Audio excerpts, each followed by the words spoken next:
the Hollow Bunny.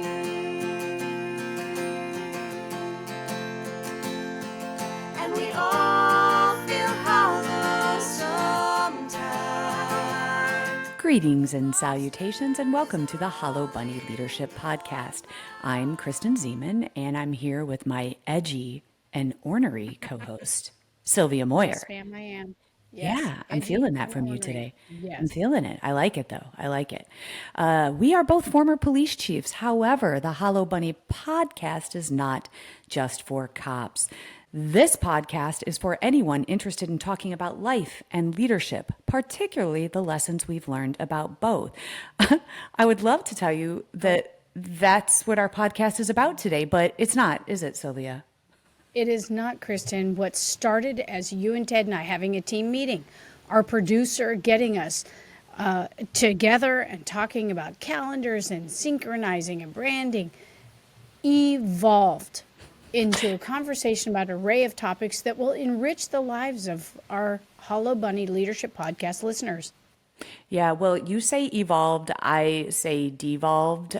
So I guess we'll let our bunnies be the judge of how that actually went down, right? Yes, a glass half full, half empty still needs to be washed, right? Boom. So we That's talked right. about cold plunge. We talked about you trying to be something that you're not, which is a camper, somebody who would get like an RV, which is not you. We talked about the obesity epidemic. We talked about a whole bunch of stuff that will enrich and entertain our Yes, we listeners. did. Yes, we did. We also talked about the British game show Naked Attraction and delved into, well, let's just leave it at that, listeners. Let's just leave it at that. Here is what we do know. This is fun, but it's all over the place. And we even let producer Ted sit at the adult table for this one. So, bunnies, we hope you enjoy it, and welcome to the Hollow Bunny Podcast. Welcome to the Hollow Bunny Leadership Podcast. Okay, I really want to talk about, I want to delve into this, which is a pun intended. Are you genuinely enjoying positive effects from the plunging, even though it's not technically, the 40-degree water, 50-degree water that they suggest? I think I am, but I think there's a confluence of things for me. Yeah, I need to talk through this because Okay. I'm having the same kind of thing, and then we'll get on to Okay, business. so I bought Hoka's. I never buy expensive shoes, but I've got some knee joint thing, and so I thought I'm going to get really nice shoes. I got one of these Incrediwear braces. Have you heard of these? And I had a friend suggest it. I thought, whatever, it's $50. You put it on. It's supposed to promote, circulation, and so I sometimes use that. I haven't used it nearly as much since I started cold plunging. Okay. Oh, I'm exercising a lot more regularly. Like just down the street is the wrestling room. They got weights. I'm not doing a whole lot, but I'm doing something every day, which has been better than it had been for a while because of back surgeries and Achilles and all that stuff. So I think it's a lot of these things coming together. And before I started doing the cold plunge, it seemed like I would have to take some ibuprofen most nights before I went to bed, so I wouldn't wake up feeling terribly creaky. And I rarely take ibuprofen anymore, which is good. I don't like taking things I don't have to take. Yeah. So I'm still not sure. And part of the experiment then will be, as it does get warmer, if I do feel a difference, if I feel like I'm missing something. You know what I mean? Sure. Okay. I still think it's a good way to wake up and start the day. And it's something just that's not pleasant to do in the morning. And it's just kind of a shock to the system to start. And so I think that's good in and of itself. But I am not sure about the benefits. And so you were going to say something about that too. Well, yeah. So it's interesting because the benefits that you're highlighting are not the things that I have issue with. I don't really have any physical ailments that, where I've had pain and things like that. So I have no frame of reference when it comes to that. For me, it has now become this mental thing. In fact, you described it in a way that actually makes me think when I get up in the morning. When you said, I can't remember what time you said, but you said, at 6 a.m. Ted, I know that 6:05 a.m. Ted is going to be a better person having done that. Right. So for me, it's this idea. I open my eyes, I literally wake up, I go pee, and then I strip down and I go into the pool. And it's only, 67 degrees in the pool. So it's not even the temperatures that that they would describe as, where the science shows the benefits, but it's still 30 degrees cooler than the air. It's 80 degrees here. So, cooler than my body temperature. Yeah. And so for me, it's this me versus me moment. When I'm standing there going, you know what I want to do? Not do that. I want to just go grab my coffee and I don't want to do that. So I have this me versus me moment and I'm like, God, this is going to suck. And then I remember what you say, but the 5-minute version of myself, 5 minutes into the future is going to be better than the present one. So then I go do it. I suck it up. I'm like, force myself to stay in there for 2 to 3 minutes. It's so cold. And then I'm like, oh my God, I feel amazing. So then it becomes, for me, it's residual that it seems to somehow manifest during the day where I'm like, God, I don't want to do that thing. Go do it. Just go do it. It's the me versus me moment. So for me, it becomes this mental thing. And now I'm running into the same barrier as you where the weather is starting to get, it's average of 85 here. So the water is getting warmer. And so I think I told you guys via text that I'm considering, like, every day I research the cold plunge, and it's a pretty significant investment for the kind that have the cooler. It's, at the very least $5,000, but Chris is enjoying it and she has the same issues as you, her joints, and she's got like inflammation and she's like, I feel amazing. So now I'm considering, I don't know if this is a placebo effect, but now I'm thinking about springing, $5,000 on a cold I would plunge. recommend doing the cold shower first, just because it's free. The cold shower, it is. You have it is. How are you doing? How are you doing with your? I do. But don't you? Yeah. So at my little place here in California, I have an ice pod in the shower, in the guest shower.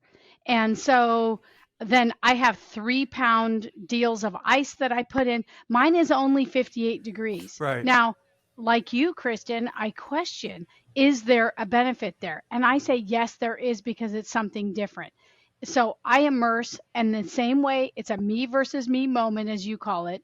It is I got this, I freaking got this, and there is residual effect. I find that the physical benefit of aches in joints and muscles is, I'm really seeing a benefit, and I'm coupling it with hot yoga, which means that there is a monster on this planet that wants people to suffer. So doing hot yoga once or twice a week with a stretching benefit and then the cold plunge each day, and I'm not doing 2 to 3 minutes. So my cold plunge is in my shower. I get up, I strip down naked, I get in the cold plunge. It's very private. It's not a pool like you two ballers. And so the benefit is the same. And some would say, okay, 58 degrees, not that cold, but it feels good. And some days I have to do it when I get home. And that I find that then I get home, I cold plunge, I rinse off in a shower, and I sleep really well. That me versus me moment is good, Kristen, because I've thought about that too. Again, like when I'm doing my little workout, or if I don't feel like going down, because I know, Sylvia, you missed a lot of this conversation, and I was telling Kristen, I think for me, it's a confluence of, I got better shoes, I'm working out a lot more regularly than I had been before. And anyway, and so it's that thing of, I don't feel like doing it. Just get your ass off the chair, start walking, it hurts. It's and painful. you get there and you do it. Yeah. You just do it.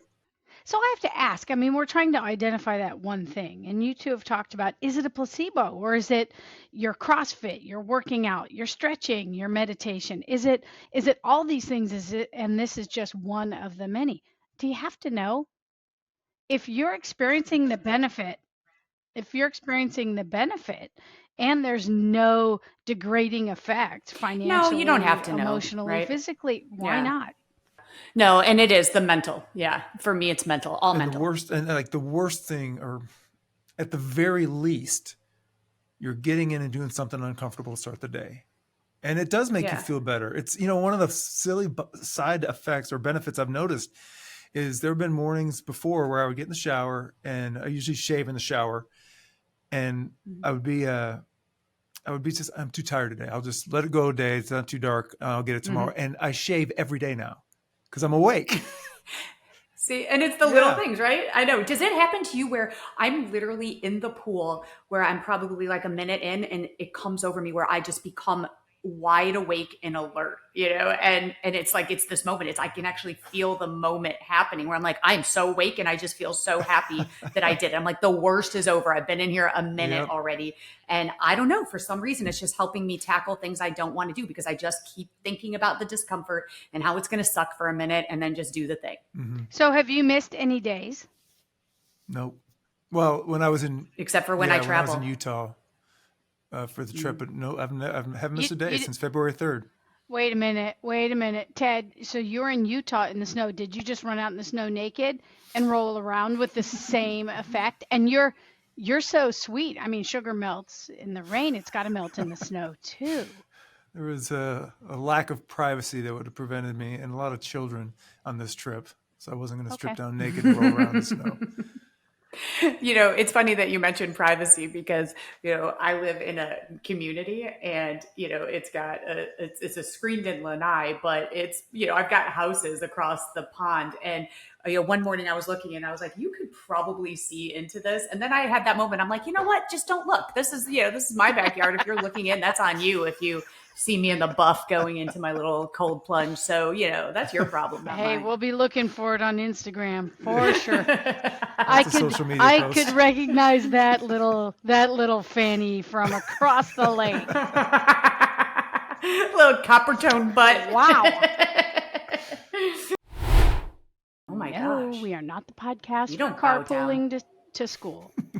Right. We No, are the we aren't. podcast. No. After you drop your little miscreants off, then you live a little. That's right. We're that podcast. That's right.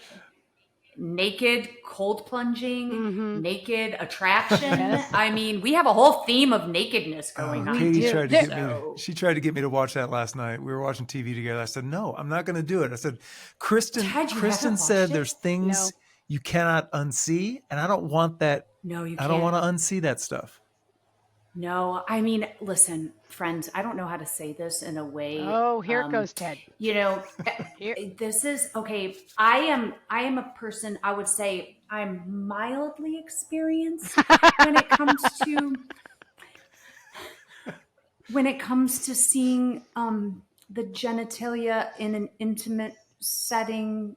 I'm mildly experienced, but on this show, like the gamut of like nature, like even like the men's version, I was like, wow, that one's so different from that one. And then Chris yelled out, that's a shower, not a grower, or a grower, not a shower. And I didn't know what that meant. And but because I've never seen one so compact there. And, I'm just saying the You don't have genitalia brothers. alone. Oh my God. No, I have three I'm an brothers. only child. I have three brothers, and men, you guys are so cute. And one goes to the left, one goes to the right. And Kristen, are you seriously still watching this show? No, I tapped out, but it was enough. 2 episodes were enough for me to constantly fixate. So what are you on. filling your time with now that you're not watching the naked genital show? I've given up the genitalia show, and I'm now concentrating on things that are more beneficial in my life, like writing my next book. So that's what I'm focused on. I am committed. Okay, so you go from naked and genitals to writing a book on what is it? Let's give It's called the discomfort creed. Okay, we're right there with you. We can testify and give you some quotes. Ted, do you have one? The discomfort creed? No, I haven't thought about this. The discomfort creed. You're living it right No, now. yeah, I was going to say Ted. 5 minutes in the You studio are with you living two it. when you got me in your sights. That's right. Well, here's right. something that you find about leaders of our experience, Ted. We have Here we go. engaged in so much discomfort, so much disappointment, so many crushing blows to our soul that we're able to really explore the vast continuum of human emotion and human suffering with just perceived ease. That's nice. So That well is put. well Yeah, put. we're just That's so like, beautiful. oh, Poor thing. I would tell you to repeat that, but I know that I'll probably be able to play it back if Ted is recording. Bitch, write it down.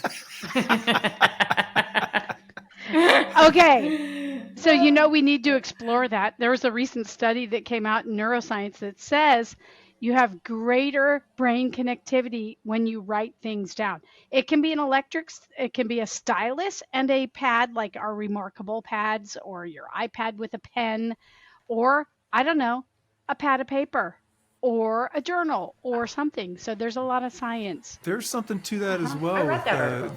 If you read a book versus reading a screen, or Sure. a newspaper or a magazine instead of a screen, that it sticks better.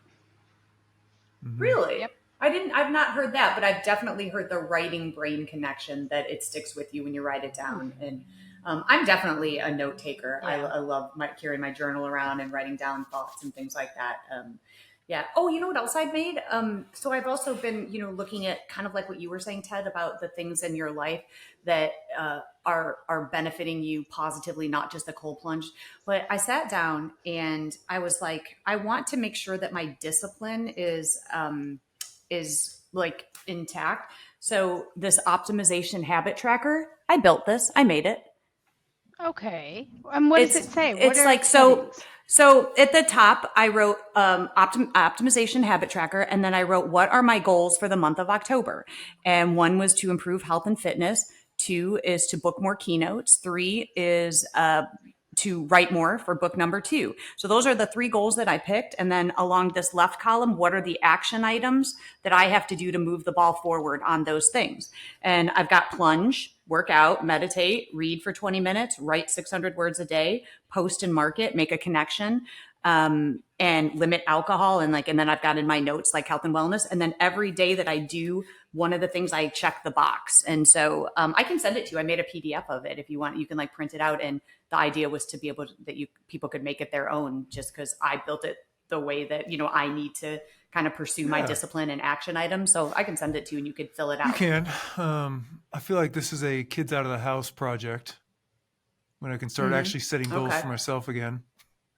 But I hear you. Yeah, but think about all the things Yeah. that you do that you just described. I'm working out more, I'm plunging, I'm doing those things. It's like those little things move the ball down the field and you can just check them off. And it's so gratifying when you see those things. So they don't even have to be things that are so insurmountable when it comes to your time, juggling, 3 kids and, a wife and a full-time job, but little things that you're just like, I got to do this today. I got to make time for that 5-minute plunge, so it just it's cool to see the progress. Yeah, it does help. I think when I don't know, it does help knowing, just for me, that whatever, I know since February 3rd, I haven't not plunged.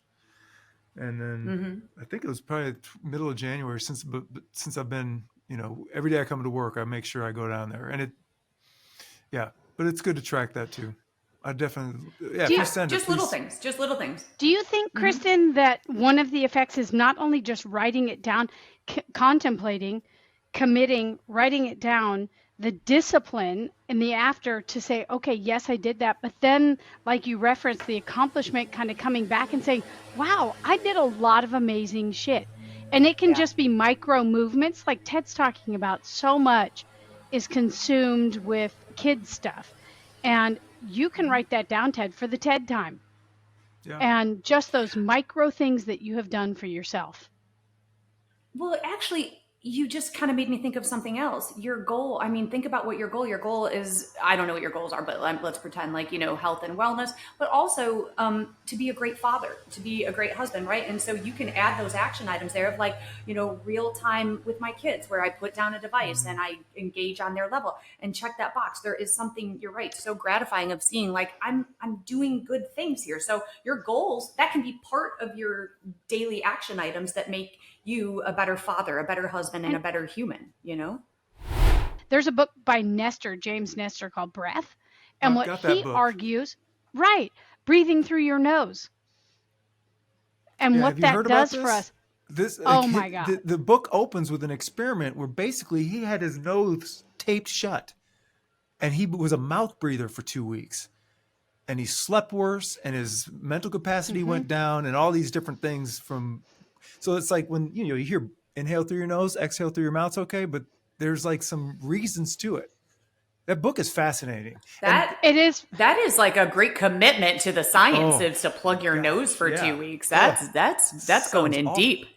Next level Yeah. stuff, right? Oh well, wait. Explain to me. So I understand from what I know and from what I've read, mouth breathing is bad. Not only does it's like a lot of people snore when they mouth breathe. Also, it's also gut health too. It's like there's something about that. But it's tell me what I other remember reasons is it better to be a nose breather than one a thing that mouth stood out to breather? me was the cavity thing. He kind of Oh postulates yeah. that the Yep. cavities come from like breathing in the bacteria and the germs through your mouth as opposed to eating too much sugar. Oh, Well, that makes sense. and the other physical effects. So, really, as part of this, he offers all the physical and mental, intellectual effects of mouth breathing or of mouth breathing versus nose breathing. And he offers to try during those uncomfortable times to nose breathe. So, I've been doing it really consistently, and I have big hills here in where I am in California. And every day I take little mister over here on a walk up and down these hills. And man, there are times where I am suffering. I cannot just get enough air through my nose, but I force myself to do it and know that I'm not going to die. And I think there's been a really interesting effect in my sinuses opening and some other things. While I can't measure them, I can anecdotally tell you that I do feel different since I've been really committed to nose breathing. Did you find the same thing, Ted? What'd you find? I found that I read the book, found it fascinating, and didn't do a lot to put it into practice. That's fair. Knowledge, knowledge Yeah, without and that's a application is problem of nothing. mine that I am trying to work around a little bit. But Might you you know, consider it's Mine is I use it.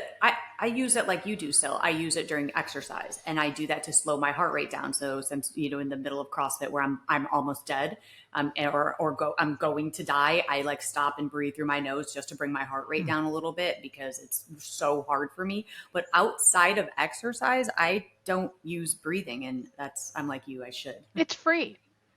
hmm Hmm. Yeah, and I've started hot yoga, which, like I said, there's some monster in the world that created this shit. Um, but that is an exercise in extreme discomfort, both positionally and in terms of the temperature. And it is hard because sustaining just your weight and all the movements. And I thought about, okay, I need to breathe through your nose and cleansing breaths in that way, and it calmed me down. In terms of like, I got to get the Um, fuck out of this 110-degree sweat box from hell. I would like to push back on you because when you breathe through your nose at hot yoga, it just magnifies the stench of the people Oh my that God. have stinky, Mm, sweaty bodies. yeah. I don't mind hot yoga, the actual act of hot yogaing. I rather enjoy yoga Here's, and adding the temperature to it. And then I smell yeah. other people that don't have terrific Yeah. hygiene. And that made me stop going. And so breathing through so I had to start being a mouth breather during that so I didn't smell it. So I don't really No, want to do that. Kristen, I'm pushing back on that because if you're a mouth breather, then you taste it. Come on, then you're get like Ted said, you're getting all their junk cavities. up in your mouth. What? I mean, here's my thing about hot Okay, you yoga. win. You win. Men wear a fucking shirt. Just wear a shirt to absorb some of that manliness. Come on, Oh, come on. just bodies have different pH levels when it comes to cranking up that heat, and sometimes odor ensues. And I'm not here for it. I'm just not. That's a level of discomfort for which I will not endure. Yeah. Anywho, Okay, so Ted, I do want to, should we pick some wait, I want dates? to say something to Ted. I'd really encourage you, Ted, when you say this is a problem, like you read it but you don't do it, my little Buddhist encouragement, what we think we become and how words matter, it's not a problem because it's in there somewhere. And at the right time with the right intention, or just where it comes out of the universe, you may consider it. You hmm may use that knowledge in how you interact with the world. So fuck that. Don't say it's a problem. Well, It's and just a another thing. tangential subject on this is I don't read nearly as much news as I used to because for the same reason, Sure. like all this shitty national political news, and I'm just consuming it. And besides going to vote for the right people, what else can I do? And I was like, this is just pollution, you know?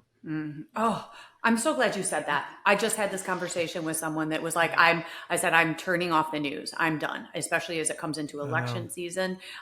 My mental health cannot take the negativity and the discourse, but it's not just discourse. It's not healthy discourse. It's a nation, basically, at a verbal civil Right. war, and I can't deal with it anymore. And so we started talking about the end in mind. What is the end? Well, the end is that we get engaged and we vote. We cast our vote. And I can do that by just reading some articles on both sides. I can educate myself. I don't need to watch talking heads and pundits and all of the bullshit.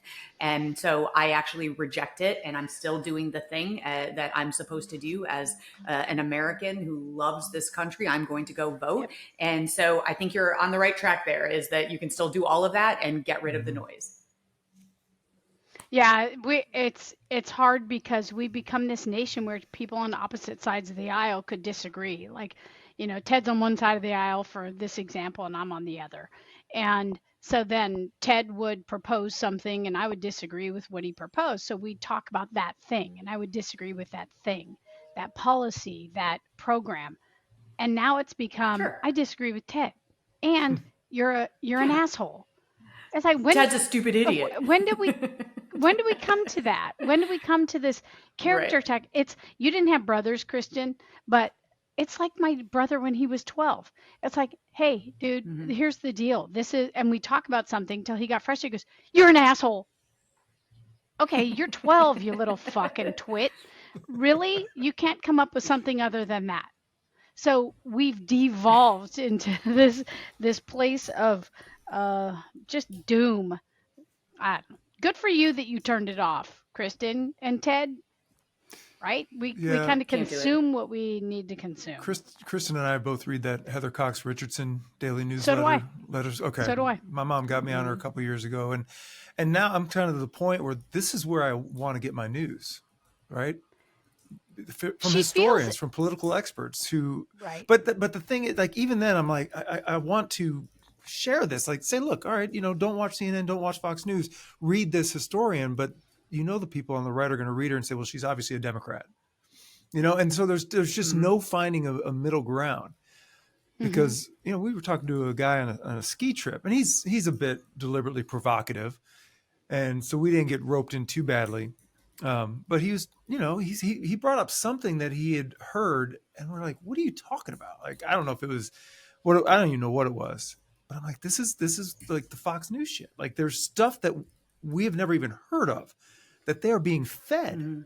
And so we, again, I mean, this goes back to the common facts thing. We have no common facts. We have no common truth that we can rely on and use as a basis to begin a conversation.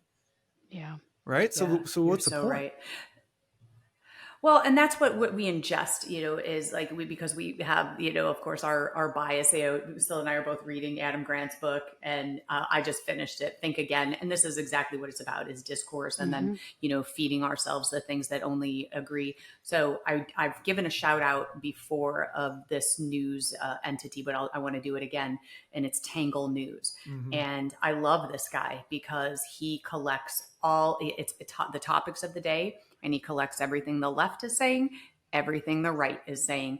And what a concept. I get to make my own opinion by reading the articles, the pundits on both sides of the aisle, and I can draw my own conclusion in an independent way without someone telling me how to think. And I very much appreciate that. What is it called again, Kristen? I'm going to write it down on my pad. Tangle is called Tangle. You can write it on your yellow. Can you legal write an pad? extra copy and You got a mail it to pencil? me? Yeah, could you? U.S. Postal Service can with you a fax stamp? that? With a Yes, stamp? please. Okay, go ahead. Can you Tangle. Can you go to the copy machine, and then could you fax that to me? Fax might be a little too high tech. Hey, so could you send it to my AOL? Could you send it to my MySpace One account? of my favorite things about the podcast is analog Sylvia versus digital Kristen. And you That would be super. and you know what's so funny about that? In so many ways, I'm Miss Prezi. I have all these high tech things, but then I fucking love like I need a fucking calendar that's like a piece of paper. It's like, come on, come on. Yeah, Okay, I know. but here's what Tangle. What is it called, Kristen? Tangle News. I'm gonna send it to you, Okay, babe. I'm gonna so send it to you. here's the thing. It's because I can do that. I can send you a link. Here's the thing. I was going to refer to it. Your little thing requires some intellectual curiosity and requires some effort. And I think what we're surfacing here is people are lazy. That's why we have so much processed food. And we talked about breathing. We talked about cold plunge. We talked about these things. I'll tell you the thing that has rocked my world lately. You ready for it? Oh yeah. Nobody naked. It is. I took a 3-part master class on gut health. Holy leaping Jesus. The ferments, eating ferments, Not the right time to freeze up. What I think she's going to say is holy shit. Holy shit. Because I can hear that just you. seems, Okay, there we go. that just seems to equate with gut health. Holy shit. So they talked about ferments. They talked about the gut biome, talked about what we're consuming. We're over processed. We're consuming stuff that is over clean. Everything's over clean and pasteurized and sanitized. If you have masterclass, watch the 3-part series on gut health. And so your little shake called fart in your mouth. Okay. It's got all these great things in it, right? You add, and every time I drink my kombucha tea, I drink kombucha almost every day and I eat ferments, and it's really kind of changing the way my body feels. But every time I imagine you downing this fucking kombucha and curled up like a ball because you introduced all this bacteria that's created so much gas in your gut, and you are in some beautiful place curled up like a little bitch trying to get rid of all the gas in your gut. I giggle every time I open a kombucha. Colon blow. And you know what's funny is that was also my effort in giving up alcohol, because I've limited alcohol, and I brought kombucha to pour into a wine glass where my comrades were all drinking wine, and I was like, I'll just drink this kombucha. So it was like I had such good intentions, and then I had colon blow. Okay. So I don't know how much this goes with gut health, but I've been reading this this long article. I don't even want to call it an article. It's a series of maybe 15 articles that probably about the size of a book, but it's about the obesity epidemic in America. And since about 1980 is when they've seen, and it's not just America, but it's globally. And when I say globally, it's industrialized countries and not indigenous people. So they study, there's too much to say, but you can go to indigenous people who eat too much, who you would think eat too much sugar or too much starch, and they're fine because it's pure, right? And so it comes down to processed food. It comes down to pollutants, plastics. They think are a big issue of it. They say Colorado is the least obese state because of the elevation, because this shit trickles down. I mean, there's a lot to it, but when you think about how obesity has been packaged over the last 20, 30 years, it's an individual problem. You're not exercising enough. And the people who do look good kind of look down their nose and say, well, obviously I'm doing the right things and taking care of myself and exercising, diet and exercise. And it's not that simple. It's a systemic problem. And it was just interesting to read about it because nobody's talking about it. But that's where the obesity thing is. And I don't know how much that goes to gut health. But the processed food is, when you brought up the processed food, it made me think about that because, one guy did a potato diet for, I don't know if it was 20 weeks or something, or maybe it was, I don't know, whatever it was. He just did nothing but potatoes, and he was just going to show, I think, that he wasn't going to gain weight eating only starch, and he lost 20 pounds. And they think it was because he's kind of eliminating these different pollutants that are in the different foods or in the packaging. Yeah. I'll send that one. And you know what's so sad about the obesity epidemic? So there's also, gosh, I know Huberman Lab is under a lot of scrutiny right now, but I love the Huberman Lab. And you're a scientist. And he did a 2-hour podcast. And I am a scientist. So I like Huberman. I am a scientist. Yeah. But I was listening to this whole thing. And so here in what you shouldn't eat any foods that have more than 4 ingredients. And so I've been adhering to that. And let me tell you something. That is so difficult because even the almond milk that you buy, I'm pretty much plant-based with the exception of fish. I eat fish for my protein. And I get my normal, what's like the main brand of almond milk. I get like my unsweetened vanilla almond milk from the store, and it has like 12 ingredients. It's shit for you. There's fillers in there. There's it. And so now to my point, so I went and bought Malk, MALK, which has 3 ingredients: almonds, water, and salt. That's it.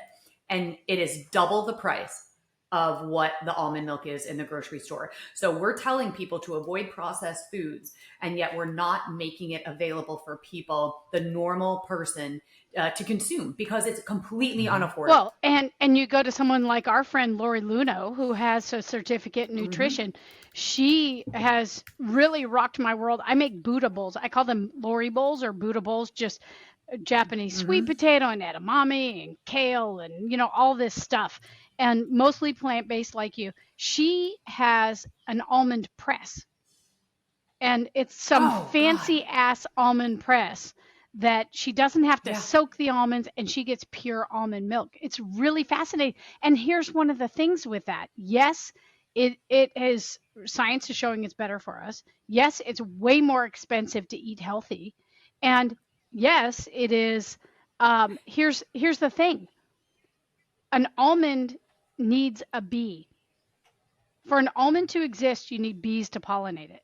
And we have bees that in great decline across the world. Across the globe, bees are in decline. Wait. How? So are you telling me that I need to get almonds and a bumblebee? No, I'm telling make you. my own? I'm telling you need to get almonds and almond press and a beehive. Now, you know I was a beekeeper for a minute at my ranch. Sylvia, you were? It was fucking terrifying. I didn't know this about you. Okay. You were a beekeeper? I was. Did you get stung? No, but it was terrifying. Never? Well, little stings, but I wore a little suit. The hardest part when they're all over me, that wasn't I wasn't afraid of getting stung. It was the sound of them. I was terrified. Yeah. It's a lot of work. It's a fascinating thing. So all of these, I think what we're highlighting here and might be a cool podcast is all of it's interconnected. It's not one single thing. It's not one single thing. It's an array of things. It's intersectionality, right? Yes, sir. And that is such an important thing to always remember about anything you're talking about, is that it's not ever just one thing. Anything.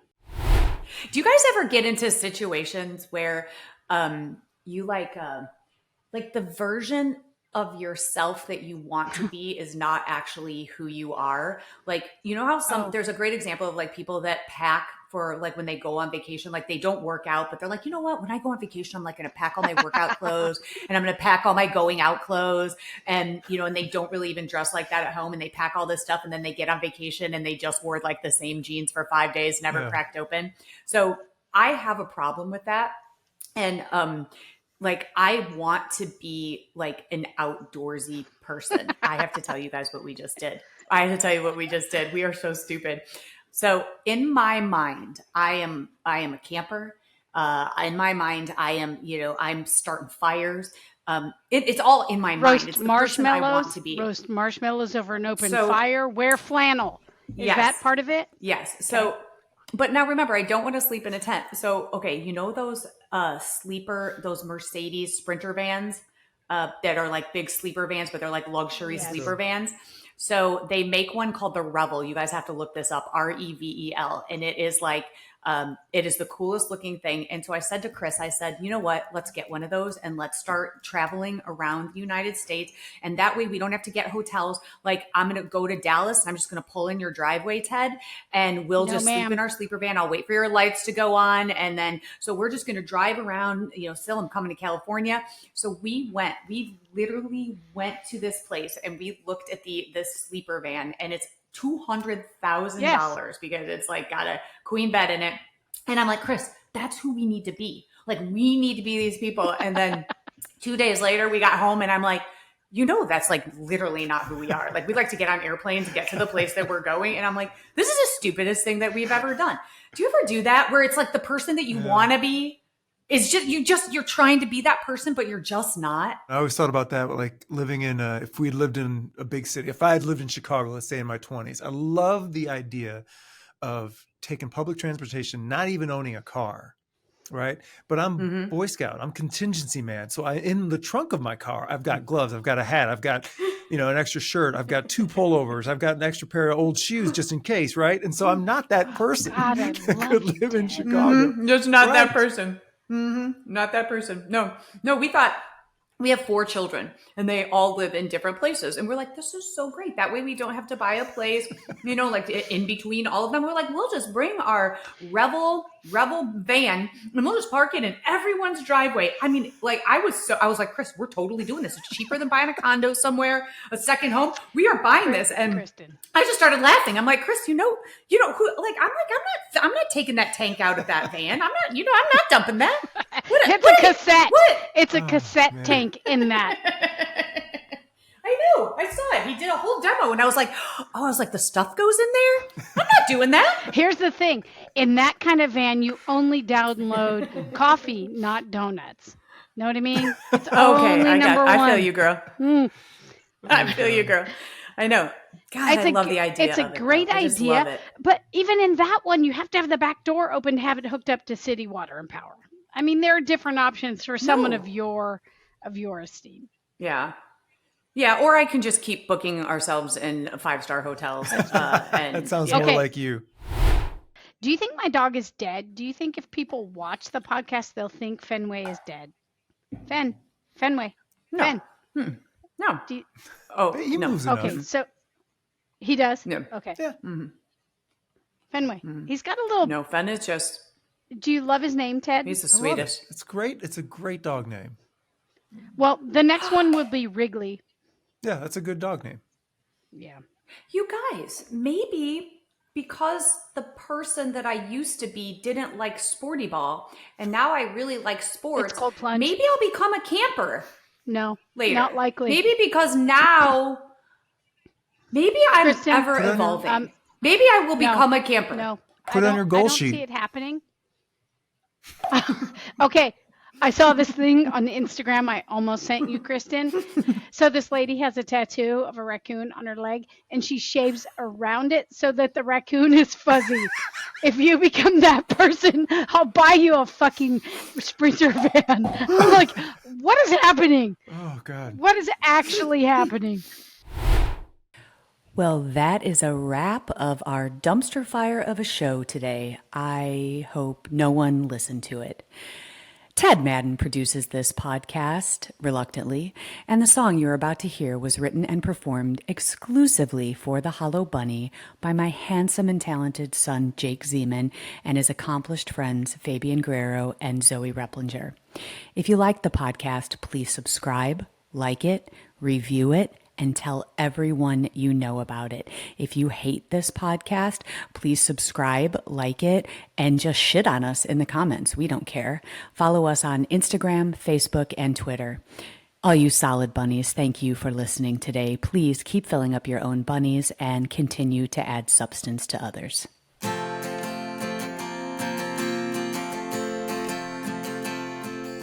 When you look inside, what do you find? Are you content to fall behind? When you lose your way and you've lost your why? Have courage and get ready to fight the hollow bunny.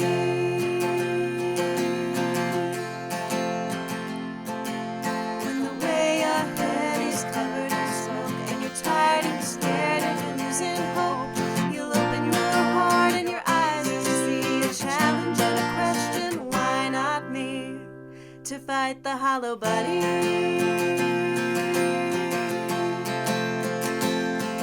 And we all feel hollow sometimes, but the monsters are only in your mind. It's a tough pill to swallow, but if you're brave and kind, you'll be alright. If you fight the hollow bunny.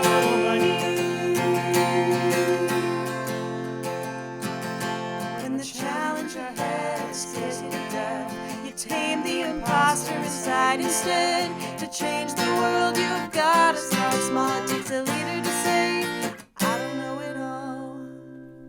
And I know I'm gonna fall, but I'll pick it up and come back stronger, failing forward and moving onward, doing the hard thing and the right thing, forever fighting the hollow bunny.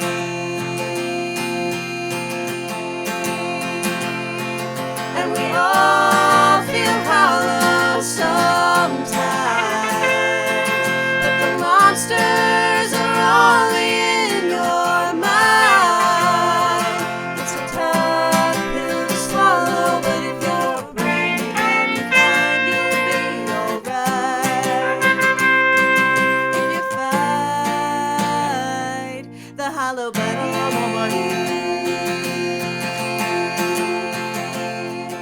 If you're tough on the outside but empty within, something's gonna crack, you've gotta start again. You're tough on the outside but empty within, something's gonna crack, you've gotta start again. The monsters are